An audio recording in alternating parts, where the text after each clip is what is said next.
Think the deserts are barren wastelands? Think again. It's time for 90 Miles from Needles, the Desert Protection Podcast. Thanks, Joe, and welcome to another episode of 90 Miles from Needles, the Desert Protection Podcast. I'm your host, Chris Clarke, and we are talking industrial tourism today. In the middle of December 2023, the Board of Supervisors of San Bernardino County, which is the governing body of that county, voted to deny a permit for a glamping project that was referred to locally as Flamingo 640. It was in the neighborhood or the community of Flamingo Heights, and the parcel size was 640 acres, a square mile. This would have been an upscale, private, restricted development that would have replaced a couple hundred acres of mature Joshua tree and Mojave yucca forest wildlife habitat with parking and some semi-permanent tent platforms with plumbing, a restaurant, and a number of other things. The proponent of the project was a company called Robot Land, and they first proposed this project in 2020. Neighbors became aware of it almost a year later, in April of 2021. There are just a lot of problems with the proposal. The traffic is already very dangerous in the area. Adding a couple hundred trips a day at a minimum would have been a bad idea. It's astride a corridor for wildlife linkage between the San Bernardino Mountains and the desert to the north and east. That wildlife connectivity would have been interrupted. There are concerns about noise, about fire safety, about particulate matter air pollution, about light trespass. The county of San Bernardino just went through a lot of trouble to concoct a light trespass ordinance to help preserve dark skies and privacy in the desert part of the county. And this would have compromised those dark skies. Neighbors organized for a couple of years. And then on December 19th, in 2023, the extremely pro-business Board of Supervisors of San Bernardino County voted against this project 3-2. I'm joined today by three people who were extremely important to that campaign. I'm going to let you all introduce yourselves. Hi, my name is Caroline Partamian. Thanks for having me on 90 Miles from Needles. I love this podcast. I'm a community member who lives in Flamingo Heights, and I've just learned a lot about the project since things first got started. Justin Merino here. I am the former president of the Homestead Valley Community Council, which was the lead organization that spearheaded this a handful of years ago. And currently I run a nonprofit group called Save Our Deserts.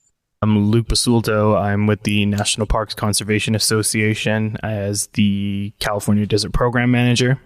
And in this instance, a very minor supporting role for these two awesome individuals. And I should say, by way of full disclosure, that Caroline and Luke are on the board of directors of the Desert Advocacy Media Network, which produces this podcast. We're talking about a proposed glamping project that's fairly significant in size and potential impact. There's a lot to say about it for sure, but in brief, the massive glamping development that was proposed for this site on 640 acres would have caused major disruption to a wildlife freeway that's existing there currently, and also would have caused significant traffic concerns on the adjacent Highway 247.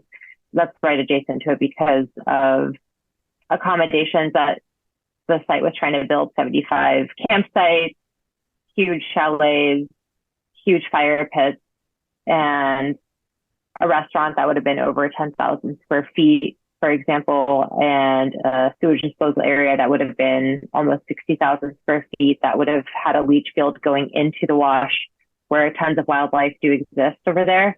and a ton of water usage from 212,000 square feet of gardens that they were proposing, etc., all of which would be also closed to the public. So it would have been a completely private resort that would have definitely affected the wildlife and traffic. What's the neighborhood like now without the Flamingo 640 resort? Can you describe it for folks that have never been to this part of the desert? Yeah, sure. I live like a quarter mile from where the south end of the Flamingo 640 site begins. And it's very peaceful. That area and our neighborhood is also very peaceful. There's maybe 11 or 15 houses in this little neighborhood pocket on the south side of that property. And it's beautiful. I love living here, but something like a massive commercial development would very much change the tone of the neighborhood. I think the loudest sounds we hear currently are cars driving past the house, dogs barking, and occasionally the bombs going off from the Marine base for testing, which are infrequent, but those are probably the loudest sounds that we hear right now. And sometimes I already hear the cars passing by on the 247 as it is. But otherwise, it's very quiet and very peaceful. Looking out my window right now, I see the wash, Pipes Canyon Wash, which is also right adjacent to where the site would be. Pipes Canyon Wash, I can see Goat Mountain from where we are, to see packs of coyotes running around from time to time. But yeah, it's just very lush with desert life. It's thriving. A lot of people would look at it and maybe just think it's a dry landscape, but it looks so different in every season, with wildflowers popping up and just new growth of creosote all the time. And yeah, it's a very thriving desert landscape right outside the house. Joshua trees, Mojave yuccas, lots of desert trumpets, a ton of creosote, a lot of teddy bear cholla, desert willows, and also a lot of invasive species of weeds, the puncture weeds and everything that are growing around. A lot of jackrabbits too, and a ton of birds always. And just the other night, there were 2 owls. It's mating season right now for the owls, and there are 2 Joshua trees right outside our house, and owls were just hooting at each other in the middle of the night, which was just really beautiful to see and to hear. There are bobcats definitely in this area, and cottontail rabbits, burrowing owls. I'm not the best at identifying birds, but definitely have seen a lot of finches and Laquan thrasher and a lot of ravens. Everything that Caroline just mentioned as well is literally outlined in what is called the Community Action Guide for the Homestead Valley. I have it open in front of me, and what Caroline just explained is how the community and the county worked to craft this guide, which was a call to preserve this area. It says natural beauty, wide open spaces, fresh air, dark skies, a tranquil atmosphere, unpaved roads, pristine air. This is exactly what Caroline is looking out her window at. This is what makes up Flamingo 640. Justin, how did you become aware of this project? When this all first started, I, like Caroline and everyone else, was a community member attending these meetings. And I got super interested in what was potentially going to massively change the desert landscape for which I moved out here for. And that resonates, I believe, with a lot of both our longtime tenured residents and then folks like myself who are transplants. So my involvement came quite quickly, and I got pushed into the forefront on my own accord as being president of HVCC. Save Our Deserts was an offshoot of HVCC when that group went quiet, and I did not want to see the initiatives on HVCC die. And so I set up Save Our Deserts as a one-off, particularly just to focus on Flamingo 640. And it has ballooned into a much larger sphere of influence because of the challenges we're having out here with development. From the perspective of the alternate universe where this project went through as originally proposed, let's say a person has booked a spot for a weekend there. What would they have seen when they drove into the place? What kind of amenities were they planning? What's the lodging like? What's the atmosphere like? If someone pulled into the site, if it was to be built in an alternate nightmare universe, it would, first of all, be a terrifying pull-in off the 247 with someone probably driving right behind their car as they're enjoying the scenic 247. Looking at all the Joshua trees and the views across the highway. People try to pull over all the time to take pictures. But yeah, so they'd be pulling in on an unpaved driveway off the 247, and they would start seeing a bunch of camping lofts. There were going to be 20 sites for camping lofts, camping tents, 35 sites for that chalet. They had proposed 20 sites for that. They were going to be over 850 square feet each. They would maybe also be greeted by a ton of wind because it gets very windy up here. So who knows if those tents would even be up and standing at that time that they pulled up. There would be a huge reception and camp area at almost 2,500 square feet, restrooms, fire pits. In some alternate plans, I remember the developer had proposed colorful, just terrible looking public art sculptures. I call them public art just because that's what it looks like. They just look terrible, but they're like wouldn't be open to the public either.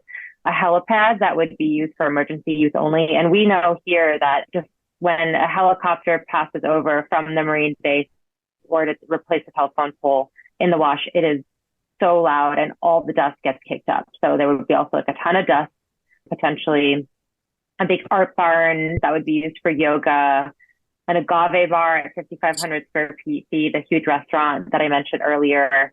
Yeah, the sewage disposal area, some trails, paths and gardens and all that kind of stuff. Yeah. And then just Joshua trees and also the ghosts of Joshua trees path that would have been just bulldozed down to make room for this development. Sounds like a kind of project that some folks would advocate for, but just in a different spot. I mean, there's a sort of vaguely similar resort in downtown Joshua Tree called Auto Camp. It's in a commercial zoning area, walkable to a bunch of stuff in Joshua Tree, including restaurants and places to buy groceries and that kind of thing. I'm just wondering, how do you reconcile the problems that you saw with Flamingo 640 with the incredible demand for places to stay around Joshua Tree? Because we've got 3 million visitors a year, and we don't have enough room to put them in. That's a great question, Chris. My belief I think it's a great question because I think a lot of people are experiencing housing difficulties in the Morongo Basin at large right now. But the building of new developments, in my opinion, is not necessarily the way to go because there has been a lot of insight from recent studies. In 2022, the Morongo Basin Conservation Association hosted a short-term rental conversation with many people in the community. It was a whole mix of people. Everyone is experiencing a housing crisis right now in the Morongo Basin. Like, where do you put the tourists? Where do you put the people who need to live here? Where do you put the teachers who need to live here to teach at the Morongo Basin Unified School District? It was very insightful from that meeting that I found out that actually more than 10% of houses right now and buildings are currently vacant in the Morongo Basin. So I think that, in my opinion, that would be a great place to start, would be to get a ton of these and turn them into places where people could live long-term rental. But if a place like this had to develop, it would be so much more appropriate to be built along the 62 in places where commercial zoning was already designated. Building this place in a place where it's zoned for rural living, which I know Justin can definitely speak on more, would be horrendous and would set a terrible precedent for more developments trying to come in and build hotels essentially and resorts. This project, the Flamingo 641, was called a resort in its application to land use services back when it first was proposed.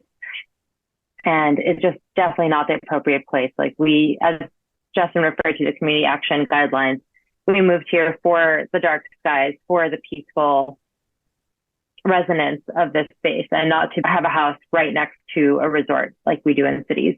It sounds like the promoters of this project really capitalized on the sort of vaguely campground aspects of this in order to make their case. The area around Joshua Tree, even along Route 62, which is the main highway through the Morongo Basin gateway communities to Joshua Tree National Park, there's really extremely limited camping. Unless you're willing to go out on a dry lake and be totally self-sufficient and bring your own water and that kind of thing. The idea that there's potentially a campground where you can pull up, pay $35 or something like that and pitch your tent and sleep, have somebody there to watch your tent while you go hike in the park, that's not what we're talking about here. It really sounds like it was a motel or a hotel, but with canvas walls instead of 2x4s and sheetrock. Yes, and I have not had any second thoughts over the years post denial of this project. But as Save Our Deserts has expanded to other campground projects, I believe you always have to look at the root cause here. And it's easy for us to say that a developer is using a loophole. I'll go out there and say as well that these designations are given by the county, by land use services. It's my opinion and that of Save Our Deserts that land use services misuses this designation. And there is a serious need from the county to revisit this, whether it's Flamingo 640 or another campground glamping project that is underway. It's the county gets a double punch. They get a punch from the community who have pushback, and then they end up getting a punch from confused developers that receive this designation and then are shocked at the pushback from the community. Flamingo 640 happened to be in what is called rural living residential. In lay terms, this builder was looking to get a special permit to have a change of use for that property, or allowable use rather, connecting to Highway 62 and commercial zones, and being able to pull in somewhere to like a KOA style campground and pay your $35 in camp. For all intents, that does not exist. I have visited more than a dozen national parks throughout the nation, and Joshua Tree, the lack of synchronicity between the town and the community and the county. I'm always surprised that you could literally drive down 62, and if you weren't paying attention, you'd drive right past this national park. I think when you zoom out here and go back in time, Joshua Tree wasn't as popular as it is today. But there seems to be a sort of a hands-off approach from all of these entities that encompass Joshua Tree National Park. But I don't believe that scattering these glamping resort campgrounds all throughout the desert, which was what we've seen, our 25, 30-minute drive from the actual park, I don't think that is the solution. I wish that there was some sort of group, some sort of consensus, work with the community to figure out what that solution may be. But the lack of housing, the lack of space for tourists should not end up hurting the community, but even more so, hurting the actual folks that are coming out here to enjoy what they're coming out here to enjoy, which they won't be able to enjoy because they're staying at a massive resort. There is a need. I don't believe that these campgrounds sprinkled in salt and pepper throughout the desert are the solution. Just to zoom out for a little bit and get a little bit of broader context, we have a situation where this particular national park is way more popular than it can stand to be. Luke, I'm assuming that this is not unique to Joshua Tree. No, I think Joshua Tree is the one that's most visible just because there is a community that abuts the park with Joshua Tree, Yucca Valley, 29 Palms, and then on the opposite side, the Coachella Valley. It's surrounded by communities of different sorts, so it's real easy to see the effects of this kind of thing on a park like Joshua Tree. But there are parks like Death Valley who have neighboring communities, Pahrump or the Amargosa Valley. There's communities in there that have to deal with similar kinds of visitation issues. If you're thinking of parks in a greater scale, definitely parks like Yosemite and like Yellowstone. I know that the folks up in Montana definitely have their issues with tourism and dealing with that on a much larger scale, I think, even than what Joshua Tree deals with, just because those parks are like the crown jewels in the national park system. They get millions and millions of visitors more a year than parks like Joshua Tree or Death Valley or the Mojave Preserve. So how did you guys beat this? I mean, you're going up against Robot Land Company, which has a lot of disposable income potentially and a real incentive to have not bought this square mile of land without making a boatload of money off of it, either by flipping it or following through on the development. And it seems like a real David versus Goliath kind of thing. How'd you win? We got notice of this project in April 2021. It was a near 2.5 to 3 year struggle against this. And I want to reiterate that Justin and I and y'all are just volunteers also. We're volunteering all of our time to be activists against projects like this. We're not getting paid to do it. And I can speak for myself, I have 6 or 7 jobs on the side, and this is just an extra one. It was like having an 8th job.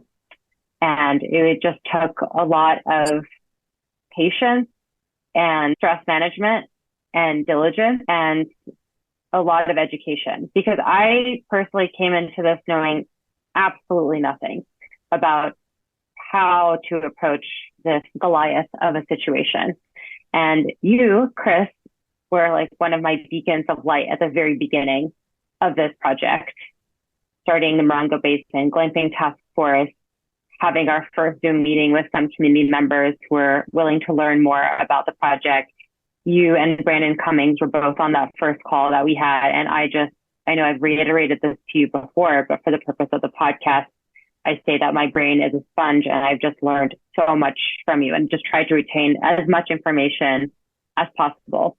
I'm not as good as retaining information as Justin is. Justin is incredible at retaining information and relaying it back to people and organizing folks. But what I was able to do on my end of education was to start a petition on change.org to be able to get a ton of signatures and just have that as another public resource to be able to disseminate information from, about the fact that, yes, you can sign a petition all day if you want to. You can sign 10 million petitions if you want to, but just a petition is also not going to do much. You need to actively contact your county representatives. In this case, we had to contact the contract planner from the very beginning. We had to contact the planning commission at the next stage of the hearing. We had to contact the board of supervisors.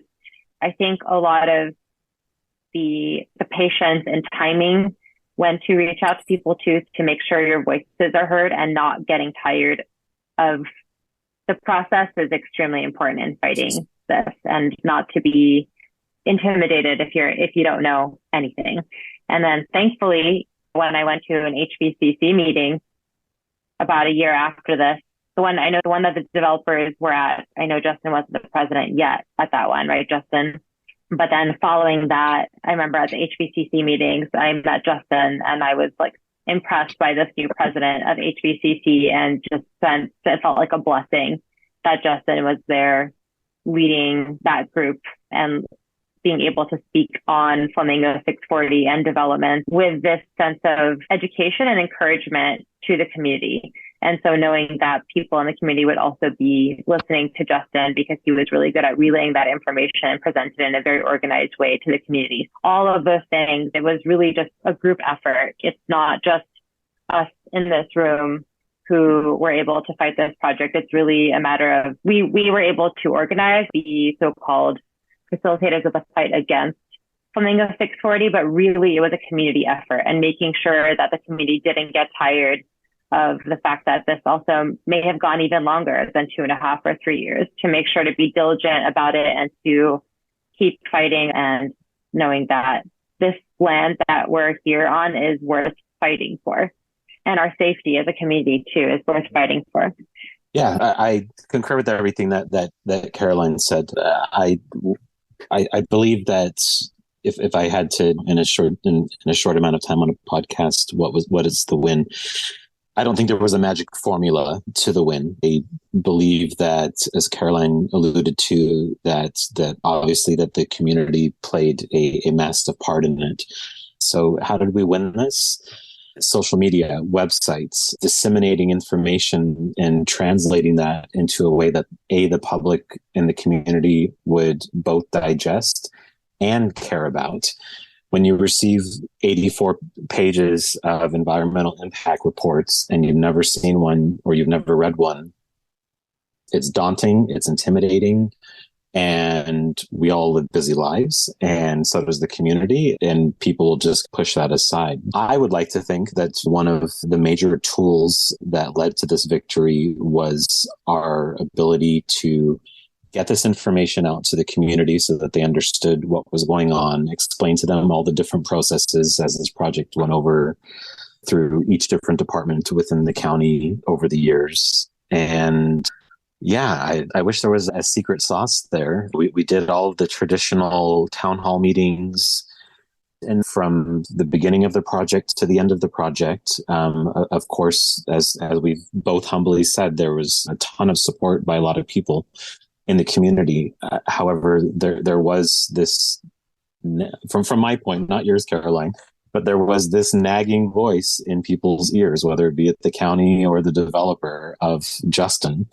And I think that also helped the community know that they had someone there that was going to lead them and also fight for them and see it through. I've experienced with other sorts of projects that might not be development related, and I've heard and spoke to people all across America about their fights against development projects. And a lot of time things ebb and flow with staff and members. And I think just the continuity of having this group, both with the glamping task force and Save Our Deserts, I believe that was the part of how this project was denied. Yeah. And just to add, I know y'all don't want to toot your own horn on this, but I think you do both deserve a very big deal of credit, at least from my perspective. The enthusiasm and the kindness and the understanding that you brought into those community meetings, I think really lent itself to the success and the eagerness of that community to continue this fight. And that's such an important aspect of community organizing. And for me, being relatively new to community organizing as well, I took a lesson from that. It's seeing you two speak to that community and rally the support and get them the info and keep them going, keep the drumbeat going on stuff. Justin, you said staying on top of the county, all that stuff is so important in fights like this. And it was really cool to see you both do that. And I think you both should give yourself a really big pat on the back for that kind of work. Because that was so important. Thank you. Thanks, Luke. From the developers' side, this project started on their end in 2020. It was first brought to the community in 2021.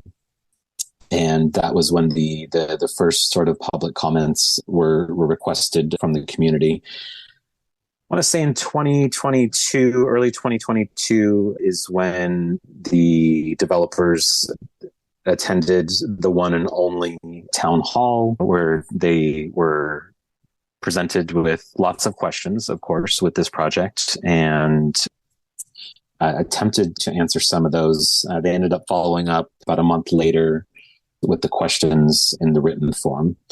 The project then made its way through the Land Use Services Planning Department, and the planner suggested to the Planning Commission that this project move forward. That was their official recommendation after receiving thousands of comments and as well as signatures on the change.org petition against the project. At that point, the project went to the Planning Commission. We had a group of folks that attended in person in San Bernardino, which is quite a trek away from the desert. And I mention that because we had a wonderful turnout at a remote video conferencing center in Joshua Tree.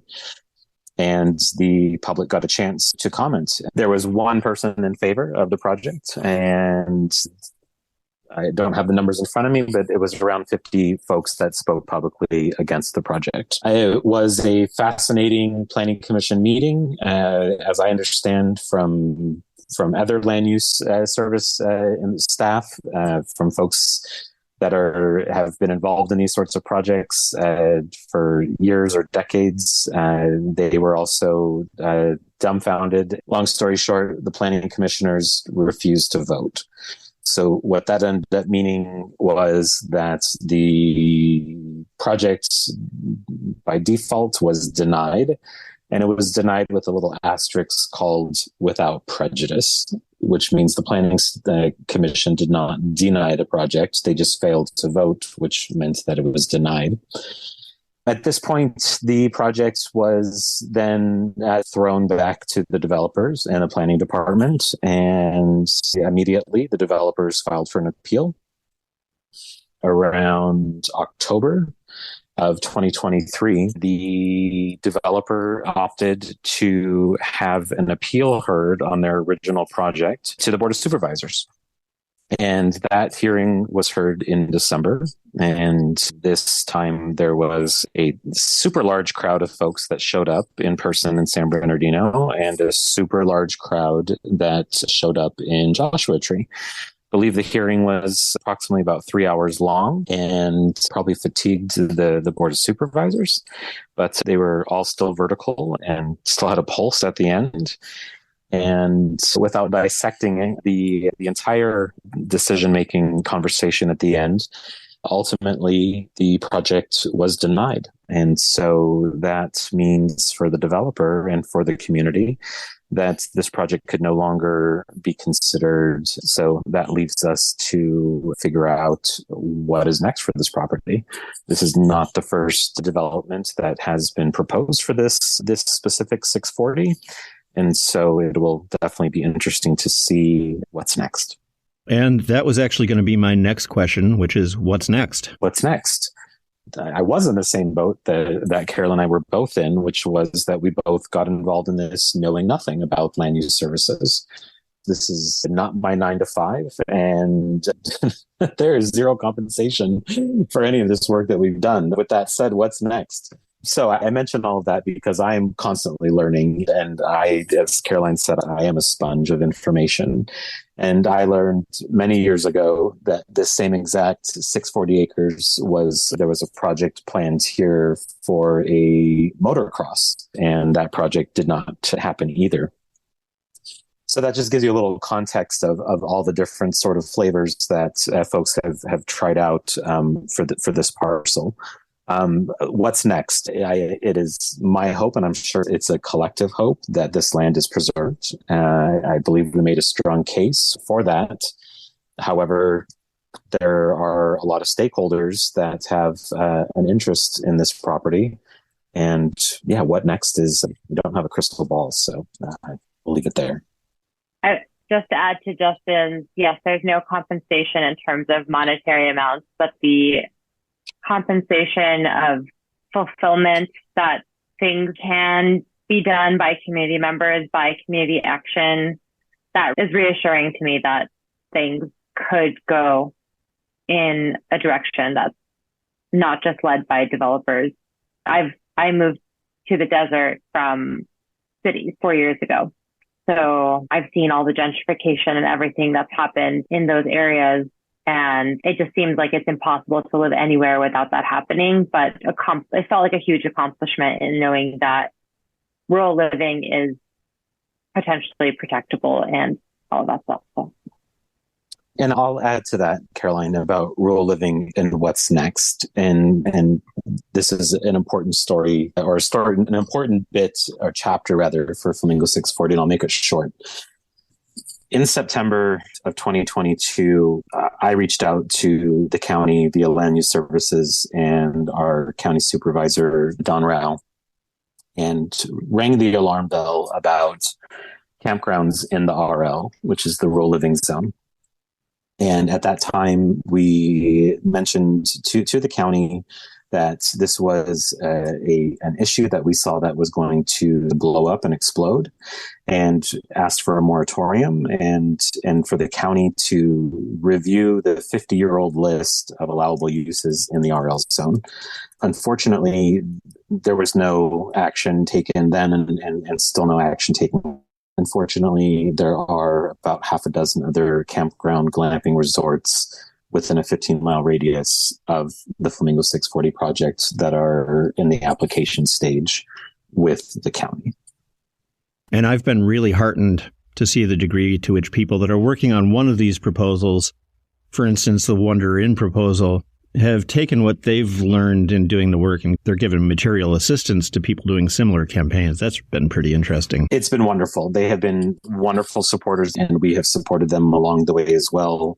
I know that they've spoken to folks, like I said, across the U.S. who have experienced similar issues, and they are another great case study. And with all due respect, a very great case study on a completely different approach and organization how Flamingo 640 was formed. So it's not a one size fits all.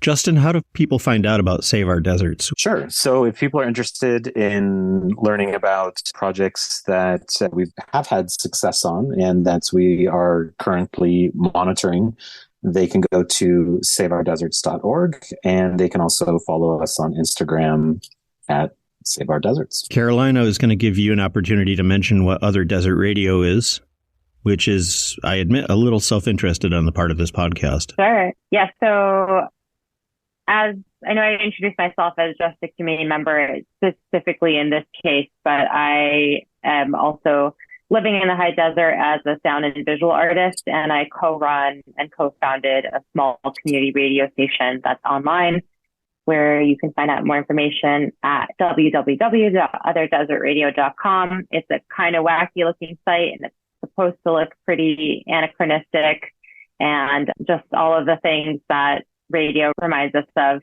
But we have a lot of different kinds of shows there from different voices in the desert. Some are shows that are like typical playlist shows that you may hear, are experimental compositions that one might have that are broadcast on the radio. You might hear some podcasts, such as 90 Miles from Needles, which has some airtime on Other Desert Radio outside of 90 Miles from Needles' original home as well. So we're very grateful to have you on our airwaves as well, Chris. But yeah, it's just a little experimental radio station. It's great. So check it out. And I will concur about the website design. It's a little bit like a GeoCities page took acid, which, speaks to me. Luke, any closing thoughts? I just want to reiterate that this kind of community advocacy is so important to desert conservation as a whole. And I think that the Morongo Basin and the work that folks like Justin and Caroline are doing should really be, I'd like to see it elsewhere in the desert. There's other communities that border national parks like Barstow, California, my hometown. I'd really love to see the community of Barstow rally together to fight off projects that are going on there. I think that this is something that could be copy and pasted to a degree across the desert. And I think that it's so important to really try to get this going elsewhere. And I just really want to thank Justin and Caroline for everything y'all did and continue to do. And I'd look forward to working with y'all on future stuff. And yeah, count me in. Thank you. We look forward to working with you too, Luke. Yeah. I will just add one more thought that, especially coming from having lived in cities where things were popping up left and right, or if you have activism projects or protests, for example, because there are it's such a cornucopia of people in those kinds of places, that someone else is organizing something on your behalf. But when you live in a smaller or just less populated place like the California high desert, there are not that many people, or not as many people. There are a lot of people, but there are not as many people. And you realize that you can't just hide behind someone else organizing something. It often takes you having to go to the front lines if you want to make a difference. It's all worth it. Caroline Partamian, Justin Merino, Luke Basulto, thank you for being on this episode of 90 Miles from Needles. Thank you, Chris. Thanks, Chris.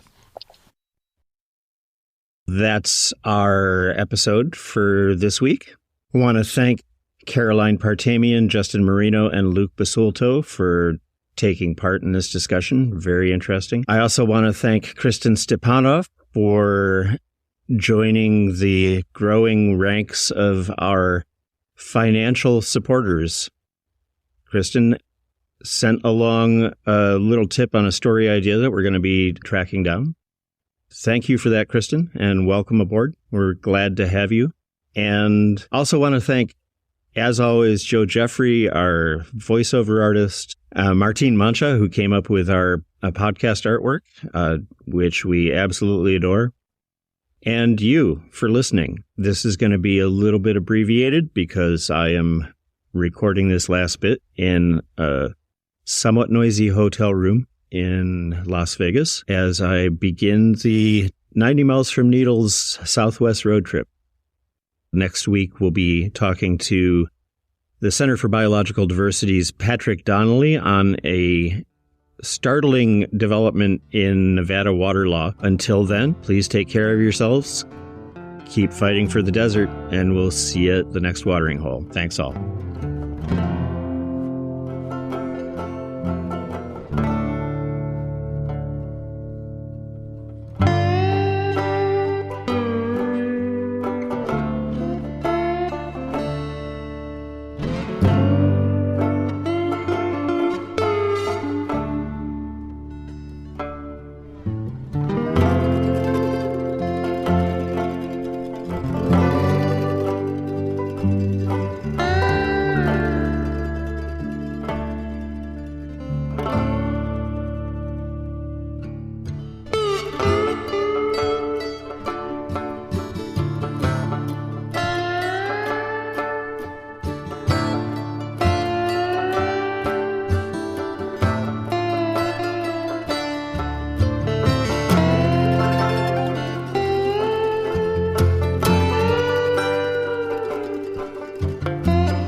90 Miles from Needles is a production of the Desert Advocacy Media Network